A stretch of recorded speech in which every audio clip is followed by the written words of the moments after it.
एक गाय ने बताया, मनुष्य इन 3 कारणों से हमेशा ही गरीब बना रहता है। एक गांव में एक किसान परिवार रहता था और उस किसान परिवार की हालत बहुत ही गरीब थी।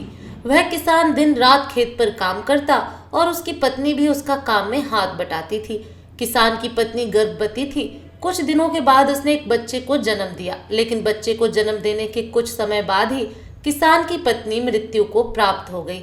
अब किसान पर दुखों का पहाड़ टूट पड़ा और ऊपर से धन की कमी और साथ ही बच्चे का पालन पोषण भी करना, जिस कारण से उसे बहुत परेशानी होने लगी। अब वह छोटा सा बच्चा भूखा प्यासा रहता, परंतु किसान के घर में दूध देने वाला कोई पशु नहीं था जिससे किसान अपने बच्चे का पालन पोषण कर सके। वह बच्चा मारे भूख के रोता चिल्लाता तो किसान चावल पकाकर चावल का पानी निकाल कर बच्चे को पिलाता, परंतु इससे बच्चे की भूख तो शांत नहीं होती, उसे तो दूध ही चाहिए था। इसी तरह से 2-3 दिन बीत जाते हैं तो उस किसान का एक पुराना दोस्त घर आता है और किसान की ऐसी हालत देखकर वह कहता है, हे मित्र, हमारे गांव के पास ही जो जंगल है उसमें एक सिद्ध पुरुष रहते हैं और उनके पास एक गाय है। तुम उन्हीं के पास जाओ और उनसे प्रार्थना करना और उस गाय को मांग लेना। मुझे पूरा विश्वास है कि वो साधु महात्मा उस गाय को तुम्हें दे देंगे। तब वह किसान दोस्त की बात सुनकर अगले ही दिन वहां जाने का मन बना लेता है। फिर जब अगला दिन होता है तब किसान अपने बच्चे की जिम्मेदारी पड़ोसी महिलाओं को सौंपकर जंगल की तरफ चल देता है। अब चलते चलते सुबह से शाम हो जाती है, लेकिन वह किसान चलता ही जाता है और अंत में वह सिद्ध पुरुष की कुटिया पर पहुंच जाता है और साधु महात्मा की कुटिया पर जाकर महात्मा को प्रणाम करता है और कहता है, हे महाराज, मेरी पत्नी ने एक बच्चे को जन्म दिया और जन्म देने के कुछ दिनों के बाद ही वह इस दुनिया को छोड़कर चल बसी।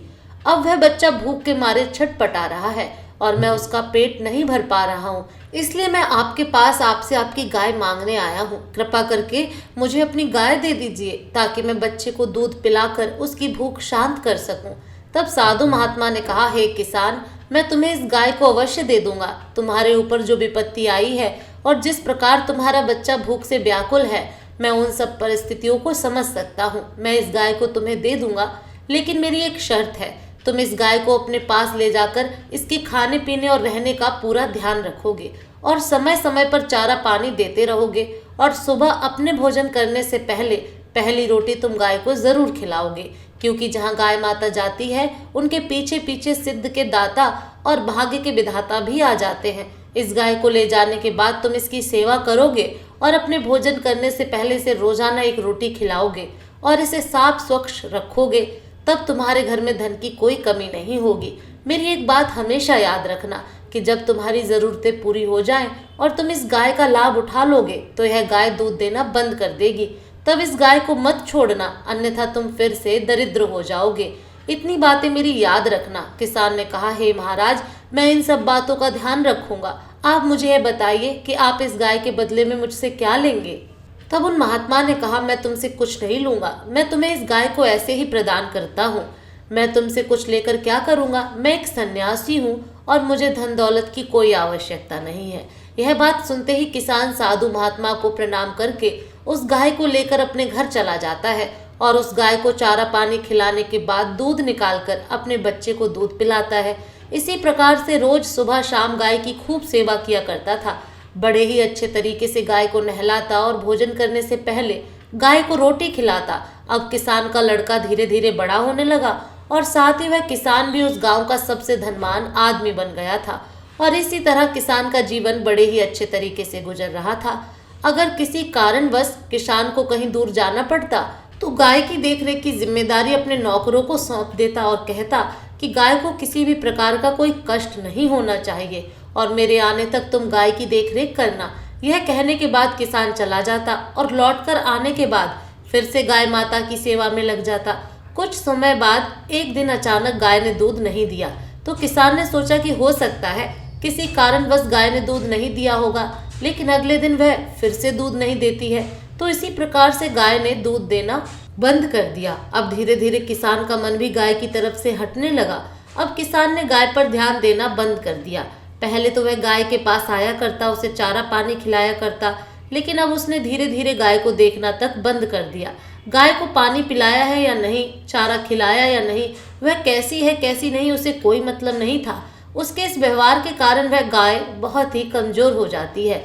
अब उस किसान ने गाय को रोटी देना भी बंद कर दिया। गाय को खिलाने से पहले ही खुद खाना खा लिया करता और जिस जगह पर गाय गोबर किया करती उस जगह की सफाई करना भी छोड़ दिया। इस तरह गाय के आसपास गोबर और मूत्र इकट्ठा होने के कारण कीड़े पड़ने लगे और गाय खुद बेचारी भूख प्यास से बहुत ही कमजोर हो गई। एक दिन किसान उस गाय के पास आता है और गाय को देखकर बड़ा ही क्रोधित हो जाता है और उस गाय को उसके खूंटे से खोलकर सीधे जंगल की तरफ लेकर चला जाता है और जंगल में छोड़ देता है। उसके बाद वह किसान घर आया तो उसने देखा कि उसका बेटा अचानक बीमार पड़ गया। वह अपने बेटे को डॉक्टर के पास लेकर भागा और कहने लगा, डॉक्टर साहब मेरे बेटे को ठीक कर दीजिए, आपको जितने भी रुपए चाहिए मुझसे ले लीजिए। डॉक्टर ने कहा ठीक है और इलाज करना शुरू कर दिया, लेकिन कितना भी इलाज करने के बाद उस लड़के की स्थिति नहीं सुधरती है। तब उस डॉक्टर ने कहा कि मुझे और धन की आवश्यकता होगी, यहाँ इस गांव में इस लड़के को ठीक नहीं किया जा सकता, इसलिए हमें शहर में जाना होगा और वहाँ बहुत अधिक धन खर्च होगा। किसान ने कहा मेरे पास जितना धन था मैंने अपने लड़के की दवाइयों पर खर्च कर दिया, इसके उपचार में खर्च हो गया, अब तो मेरे पास कुछ भी नहीं बचा है, केवल मेरा घर बचा है। अब किसान ने अपने लड़के के उपचार के लिए अपना घर भी बेच दिया और उसने घर को बेचकर जो पैसा मिला उस पैसे से उस लड़के का इलाज करवाया। कुछ समय बाद किसान का बेटा स्वस्थ हो जाता है और फिर किसान अपने लड़के को लेकर वापस अपने गांव में आ जाता है और जब वापस आता है तो उसका घर नहीं रहता है। वह अपने लड़के को लेकर पुरानी झोपड़ी में चला जाता है और वहीं पर फूट फूट कर रोने लगता है। किसान सोचता है कि यह सब मेरी ही गलती के कारण हुआ है, मैंने ही साधु महात्मा की बातों पर ध्यान नहीं दिया और गाय माता पर अत्याचार किया, उसकी देखरेख नहीं की, उसके चारे पानी की व्यवस्था भी नहीं की, इसी कारण मेरे साथ ऐसा हुआ है। यह सोचकर वह किसान रोने लगता है। फिर अपनी गाय को ढूंढने के लिए जंगल में निकल पड़ता है। जंगल में कुछ देर चलने के बाद उसे अपनी वही गाय दिखाई देती है जिसे उसने छोड़ा था। अब गाय के पास जाने के बाद किसान अपनी गाय के पैरों में गिरकर माफी मांगने लगता है और हाथ जोड़कर विनती करने लगता है और गिड़गिड़ाने लगता है और कहने लगता है, हे गाय माता, मैं आपका अपराधी हूँ, मैं आपका ख्याल नहीं रख सका, आपको खूंटे से बांधकर चारे पानी के लिए तरसा दिया, मैंने आपके स्थान से मलमूत्र साफ नहीं किया और वहाँ कीड़े पड़ गए, मेरी ही गलती के कारण आप बहुत कमजोर हो गई। हे गौ माता, आप मुझे माफ कर दीजिए और मेरे साथ वापस मेरे घर चलिए। तब गाय माता ने कहा कि हे किसान, अगर ऐसी बात है और तुम्हें तुम्हारी गलती पर पश्चाताप हो रहा है तो तुम हमेशा मेरी यह 3 बातें याद रखना। मैं तुम्हें ऐसी 3 बातें बताती हूँ जिन्हें तुम हमेशा याद रखोगे तो तुम्हारी जिंदगी में कभी भी धन की कमी नहीं होगी और तुम अपने जीवन में उन्नति करोगे और आगे बढ़ते रहोगे। मेरी पहली बात सुनो, अपने दोस्त और अन्य किसी व्यक्ति के साथ छल मत करना, क्योंकि जो व्यक्ति अपने मित्र और किसी अन्य व्यक्ति के साथ छल करता है, जो आदमी धोखा करता है, वह जिंदगी में कभी सुखी नहीं रहता, वह जीवन भर दुखी ही रहता है और जो किसी और का पेट काट कर खाता है वह जीवन भर भूखा ही रहता है, उसका खुद का पेट नहीं भरता। मेरी दूसरी बात सुनो, अपने धन पर, अपने आप पर और अपनी बुद्धि पर कभी भी घमंड नहीं करना चाहिए। अपने धन, बुद्धि और खुद पर घमंड करने वाले व्यक्ति में अहंकार और बहुत सारे विकार बन जाते हैं जो उसके पतन का कारण बनते हैं। हे किसान, समय कभी एक जैसा नहीं रहता, वक्त हमेशा बदलता रहता है। तुमने अपने आप पर और अपने धन पर घमंड किया, यही तुम्हारी बहुत बड़ी भूल थी, तुम्हारी बहुत बड़ी कमी थी, क्योंकि कल क्या हो जाए कोई नहीं जानता।